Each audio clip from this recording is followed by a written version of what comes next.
அல்ல, அதிகாலை ஆனாலும் கூட இந்த இடத்தை விட்டு நாங்கள் செல்ல மாட்டோம். சீமானுடைய வாகனம் மீண்டும் வெளியில் வந்த பிறகுதான் நாங்கள் இங்கிருந்து புறப்படுவோம் என்று சொல்லி நாம் தமிழர் கட்சியினுடைய தொண்டர்கள் அங்கு குவிந்திருக்கக்கூடிய காட்சியை பார்த்துக் கொண்டிருக்கின்றோம். நேற்று பிற்பகல் முதலே நாம் தமிழர் கட்சியினுடைய தொண்டர்கள் அங்கு பார்க்க முடிகின்றது. சீமானுடைய கட்சியில் இருக்கக்கூடிய வீரப்பனுடைய மகள், நாம் தமிழர் கட்சி சார்பில் கிருஷ்ணகிரி மக்களவை தொகுதியினுடைய வேட்பாளராக போட்டியிட்டவர் வீரப்பனுடைய மகள் உள்ளிட்டவர்கள் தொடர்ந்து காவல்துறையினருடன் வாக்குவாதத்தில் ஈடுபட்டிருக்கக்கூடிய காட்சிகளை பார்த்துக் கொண்டிருக்கின்றோம். வீரப்பன் மகள், அதே போன்று நாம் தமிழர் கட்சியினுடைய முக்கிய நிர்வாகிகள் என்று பலரும் வாக்குவாதத்தில் ஈடுபட்டு வரக்கூடிய சூழ்நிலையில் தற்பொழுது சீமான் தன்னுடைய காரில் இருந்து இறங்கி நடந்து செல்லக்கூடிய காட்சிகளை பார்த்துக் கொண்டிருக்கின்றோம்.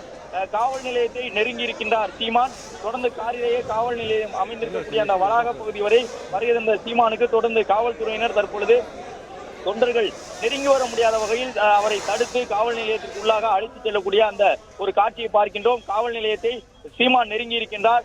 சீமானுடைய ஆதரவாளர்கள், நிர்வாகிகள் அவரை சூழ்ந்திருக்கக்கூடிய காட்சியை பார்க்கின்றோம்.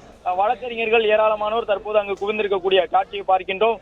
காவல்துறையினர் தொடர்ந்து அவரை அழைத்து வருவதற்கான அந்த முயற்சியிலே ஈடுபட்டு கொண்டிருக்கக்கூடிய அந்த ஒரு சூழலையும் பார்க்கின்றோம். காவல்துறையினருடைய தடுப்புகளையும் மீறி தொண்டர்கள் தொடர்ச்சியாக நடந்து வந்து கொண்டே இருக்கின்றார்கள். அவர்களை பொறுத்தவரை இது ஒரு சட்ட நடவடிக்கை என்பதை நாம் தமிழர் கட்சியினர் ஏற்க மறுக்கின்றார்கள். ஏனென்றால் இது ஒரு பின்னப்பட்ட ஒரு சதிவலை என்றுதான் நாம் தமிழர் கட்சியினர் தொடர்ந்து 2 நாட்களாக பதிவு செய்து வருகின்றார்கள். 2026 சட்டமன்ற தேர்தலை நாம் தமிழர் கட்சி அங்கீகரிக்கப்பட்ட அரசியல் கட்சியாக முதல் முறையாக எதிர்கொள்ளப் போகின்றது. நாம் தமிழர் கட்சி தொடங்கிய பொழுது 1.5% இருந்த அதனுடைய வாக்கு வங்கி தற்பொழுது 8.2% கடந்து அங்கீகரிக்கப்பட்ட ஒரு மாநில கட்சி என்கின்ற அடையாளத்தை பெற்றிருக்கின்றது. 15 ஆண்டுகளாக தேர்தல் களத்தில் இருந்தாலும் 2026 சட்டமன்ற தேர்தலை தான் முதல் முறையாக அங்கீகரிக்கப்பட்ட ஒரு அரசியல் கட்சியாக நாம் தமிழர் கட்சி எதிர்கொள்ளப் போகின்றது.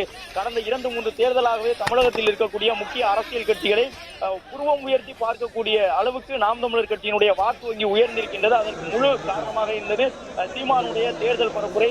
சீமான் தமிழ்நாடு முழுவதும் நாம் தமிழர் கட்சியினுடைய ஒரு நன்கு அறியப்பட்ட ஒரே ஒரு முகமாக இருக்கின்றார். எனவே அவரை முடக்கும் பொழுது அது நாம் தமிழர் கட்சியினுடைய எதிர்கால அரசியலை முழுவதுமாக முடக்கிவிடும் என்கின்ற அச்சம் நாம் தமிழர் கட்சியினுடைய தொண்டர்களுக்கு இருக்கின்றது. எனவே அவர்கள் அங்கீகரிக்கப்பட்ட அரசியல் கட்சி என்கின்ற அடையாளத்தோடு முதல் தேர்தலை சந்திப்பதற்கான உற்சாகத்தில் இருந்த நிலையில்தான் 15 ஆண்டுகளாக கிடப்பில் கிடந்த ஒரு வழக்கு தற்பொழுது இறுதி கட்டத்தை எட்டியிருக்கின்றது. ஒருவேளை சீமான் மீது கைது நடவடிக்கை எடுக்கப்பட்டால் அது அவருடைய அரசியல் எதிர்காலத்தையே கேள்விக்குள்ளாக்கிவிடும் என்கின்ற ஒரு சூழலும் தற்போது